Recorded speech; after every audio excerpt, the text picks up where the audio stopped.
Os assuntos de Brasília, porque a Procuradoria-Geral da República defende a manutenção da prisão do ex-secretário de Segurança Pública do Distrito Federal, Anderson Torres. Vamos acionar o Bruno Pinheiro, nosso repórter, ao vivo da capital federal, vai trazer todos os detalhes para a gente, né, Bruno? O que alegou o Ministério Público Federal para pedir a manutenção da prisão de Anderson Torres, hein? Rapidamente, só para a gente entender, esse é um ritual jurídico. Os advogados do ex-ministro Anderson Torres recorreram, com esse recurso ao ministro Alexandre de Moraes no STF, e aí Alexandre de Moraes seguiu também esse ritual, esperando uma resposta do Ministério Público, e agora sim veio essa resposta no documento, alegando que Anderson Torres ele já tinha o conhecimento do risco que oferecia o 8 de janeiro, aquele emblemático 8 de janeiro, a invasão aqui na capital federal, um acampamento que já durava cerca de 60 dias na região do quartel-general, no setor militar urbano aqui na capital federal. E que ele tinha esse conhecimento, ele estava em Orlando, nos Estados Unidos, mas naquele momento Anderson Torres era o secretário de Segurança do Distrito Federal. Horas após a invasão,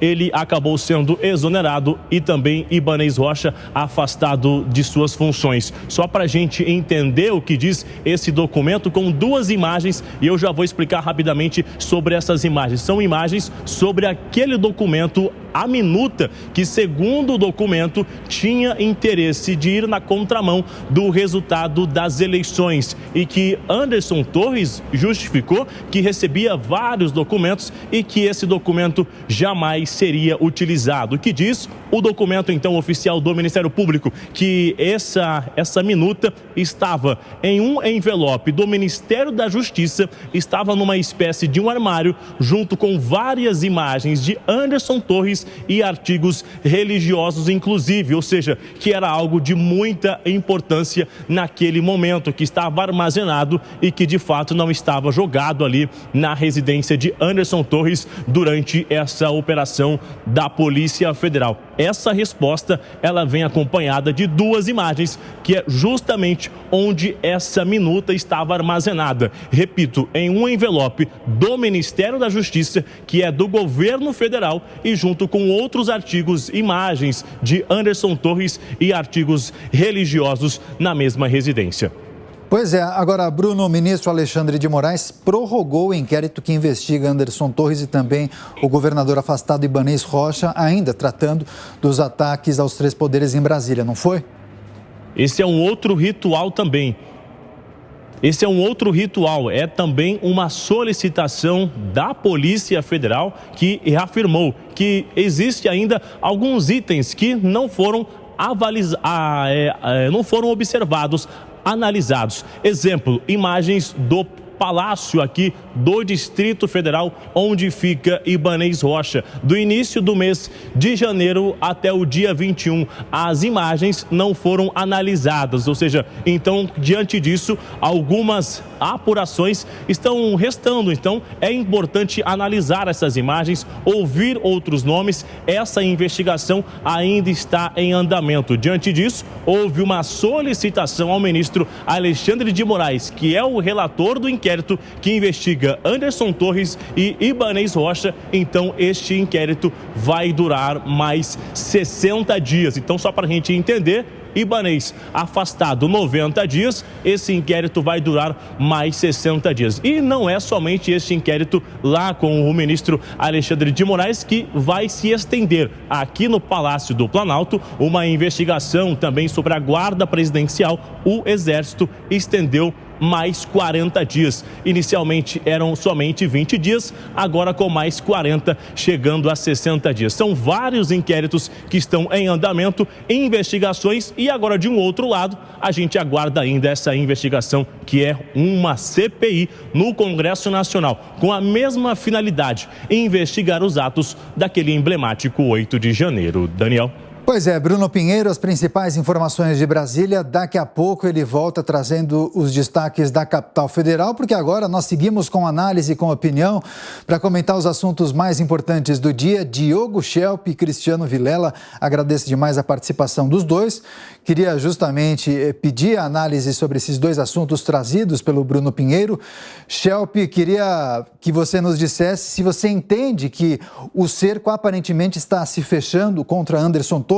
Queria a sua análise em relação a esse despacho, esse entendimento da Procuradoria-Geral da República em relação a Anderson Torres, solicitação de manutenção da prisão.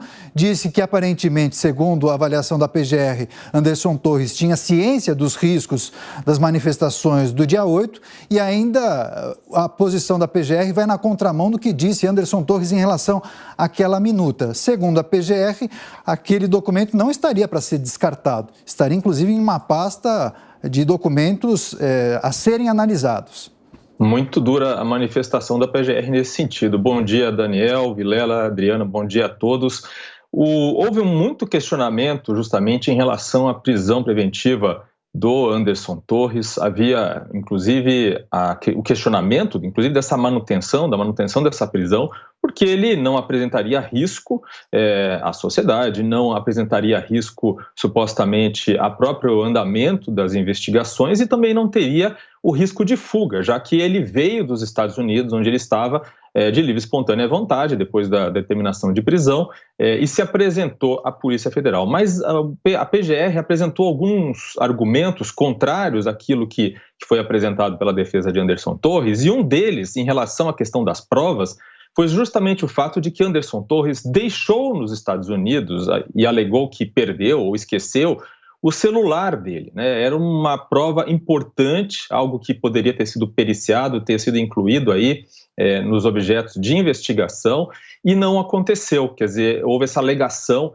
de que o celular ficou nos Estados Unidos. E a PGR aponta para esse fato como um determinante indício de que Anderson Torres, se estivesse no Brasil, se não tivesse havido a prisão preventiva, provavelmente faria a mesma coisa com outras provas, inclusive citando essa minuta que foi encontrada na sua casa e que, segundo a defesa de Anderson Torres, não seria algo para ser guardado, era algo para ser descartado, ou seja, seria descartado. E aí a PGR apresenta essas evidências de que não era algo que seria descartado, já que estava numa pasta bem guardada, exatamente essa expressão que eles usam, junto com fotografias e com imagem religiosa. Esse foi um dos argumentos. Quer dizer, Anderson Torres realmente está diante de uma determinada PGR para apresentar algum tipo de denúncia para ele. Então, a gente vê aí nessa manifestação da PGR realmente uma intenção, né, de ir a fundo e de cercar mesmo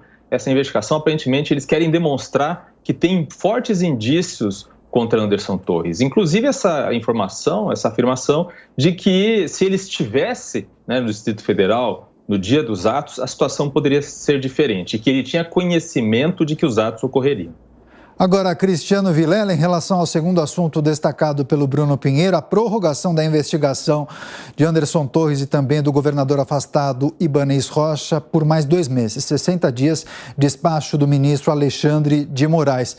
Qual é o tipo de sinalização quando há uma prorrogação desse tipo? Eles não conseguiram, a investigação não conseguiu apurar todas as informações?